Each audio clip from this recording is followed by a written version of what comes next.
Alors bienvenue et merci de regarder cette vidéo renforcement musculaire au kettlebell. On va commencer par du swing kettlebell. Le nom des exercices s'affiche, c'est un exercice de musculation, d'accord, qui sollicite les hanches, les cuisses, le bas du dos et les abdominaux.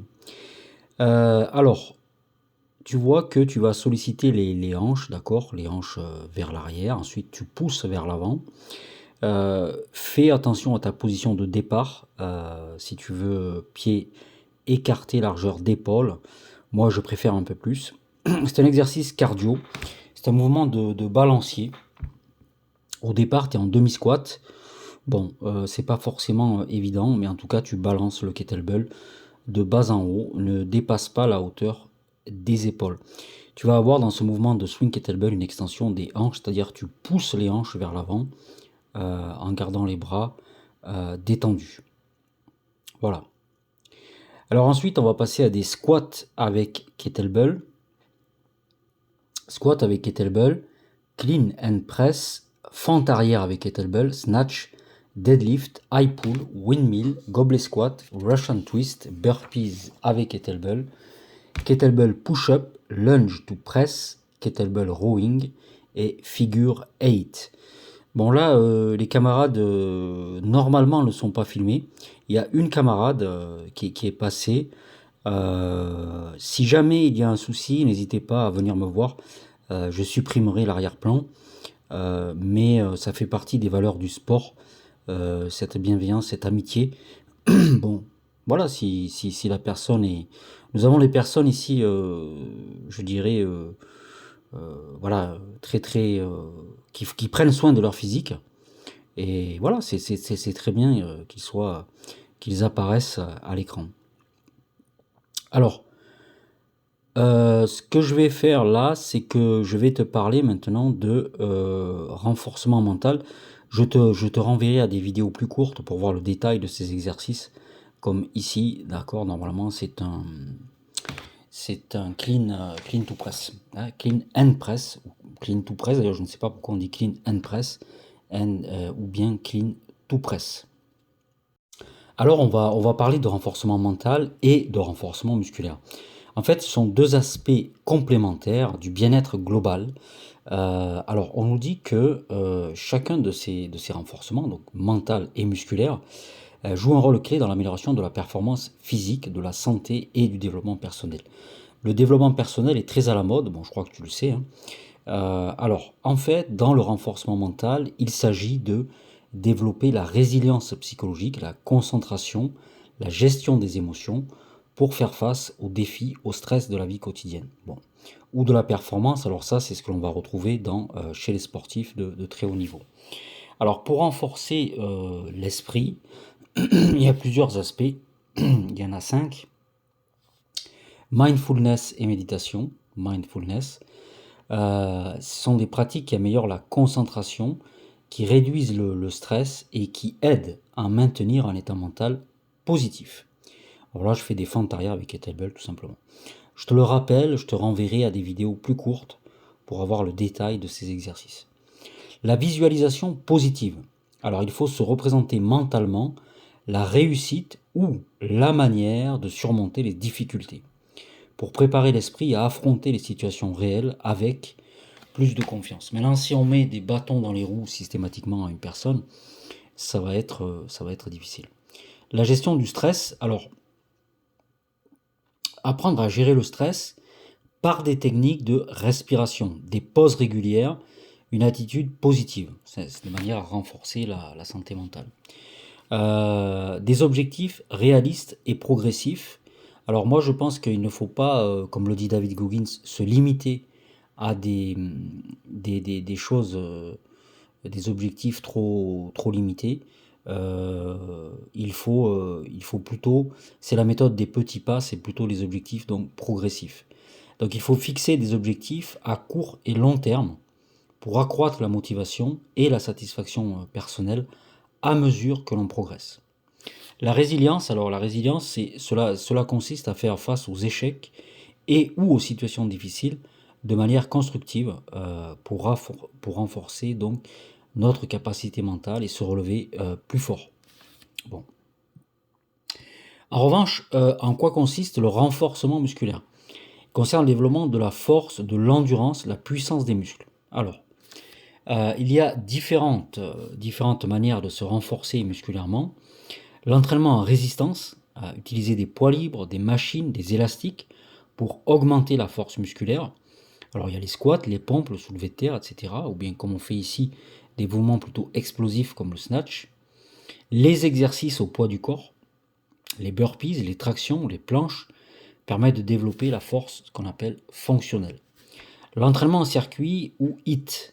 Donc, alors le HIIT, on l'a vu, cela améliore à la fois la force musculaire et la condition cardiovasculaire en combinant des exercices de haute intensité.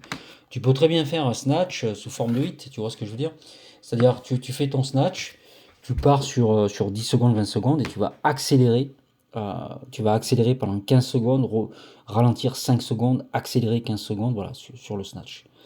Alors, la progression et la surcharge progressive.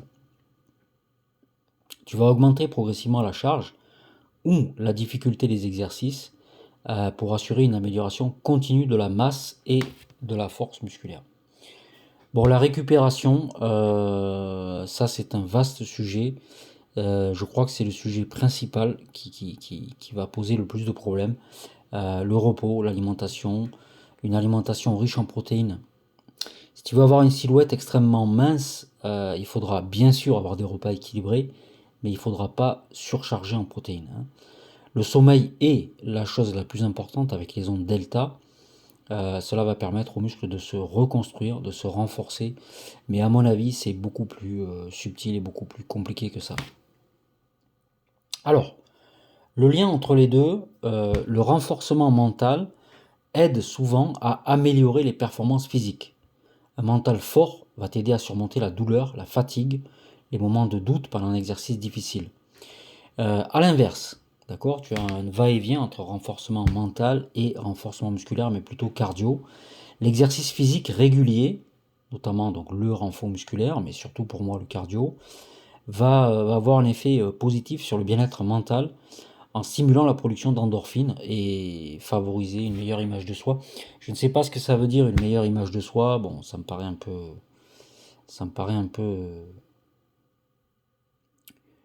une image de soi. Une image de soi, c'est vrai qu'il faut te regarder dans une glace, il faut te filmer, ça n'est pas très évident, d'accord? Alors on nous dit que en combinant les deux, on peut atteindre un équilibre physique et mental optimal pour une meilleure qualité de vie et des performances beaucoup plus élevées. Alors maintenant, on va voir de quoi on peut parler. On est à 8 minutes. Soit on met de la musique, soit on parle maintenant des exercices. On va voir, on va peut-être parler de psychologie du sport, par exemple. Là, on effectue un exercice qui est le high pull. Alors là, la psychologie du sport, donc c'est un domaine d'étude. C'est un domaine, c'est une discipline, et dans cette discipline, il y a des domaines d'études. Il y a la motivation, c'est un élément central pour les athlètes. La motivation intrinsèque, poussée par la passion ou le plaisir de pratiquer un sport. Extrinsèque, c'est alimenté par des récompenses extérieures, des médailles, de l'argent ou de la reconnaissance. De l'argent, bon, lorsqu'il s'agit de 3 millions d'euros par mois, évidemment, c'est une motivation extrinsèque. Comprendre ces motivations permet d'aider les athlètes à maintenir leur engagement, à surmonter les périodes de baisse de motivation. Bon, est-ce que c'est l'argent qui constitue la principale motivation extrinsèque? C'est fort possible. Je pense que si tu veux arriver dans le transhumanisme, à courir à 60 km/h, il faut une motivation donc intrinsèque. Alors, la gestion du stress et de l'anxiété. Donc quand tu es confronté à la pression des compétitions, cela peut générer du stress et de l'anxiété. Donc la psychologie du sport va aider les sportifs à gérer les émotions par des techniques de relaxation, donc la respiration profonde, la méditation, la relaxation musculaire, des routines de pré-compétition, d'accord, développer des rituels qui réduisent l'anxiété avant un événement important, la visualisation positive, on en a parlé, c'est imaginer, donc cela consiste à imaginer des scénarios de réussite pour se préparer mentalement en compétition. La concentration et l'attention, donc c'est la capacité à rester concentré sur une tâche spécifique malgré les distractions. C'est essentiel à la performance.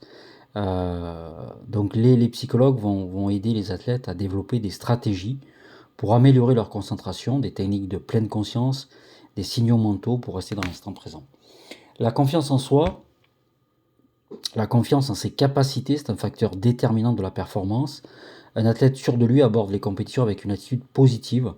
Alors les techniques qui sont mises en avant, ce sont les affirmations positives, répéter des phrases encourageantes, la fixation d'objectifs, établir des objectifs réalistes à court terme et à long terme pour renforcer l'estime de soi. La résilience, c'est la capacité à surmonter les échecs et les blessures, surtout les blessures on va dire dans le sport. Bon là il faut apprendre à gérer la frustration, accepter les revers, continuer à s'améliorer, voilà. Acceptation donc des blessures, de l'échec, donc de perdre un match, entraînement mental pour se relever après des difficultés. Ensuite on a la cohésion d'équipe et la dynamique de groupe. Donc dans les sports collectifs, la manière dont les membres d'une équipe interagissent affecte leur performance. La psychologie du sport aide à améliorer la communication, la cohésion, l'esprit d'équipe, gestion des conflits, coopération, motivation collective. Voilà comment les psychologues du sport aident à améliorer le mental des sportifs par la visualisation. Il faut imaginer avec précision des mouvements ou des scénarios pour préparer son esprit à réagir positivement. Le mindfulness, la pleine conscience, on se concentre sur l'instant présent sans jugement. La fixation d'objectifs, des objectifs clairs et atteignables pour maintenir la motivation et suivre leur progrès.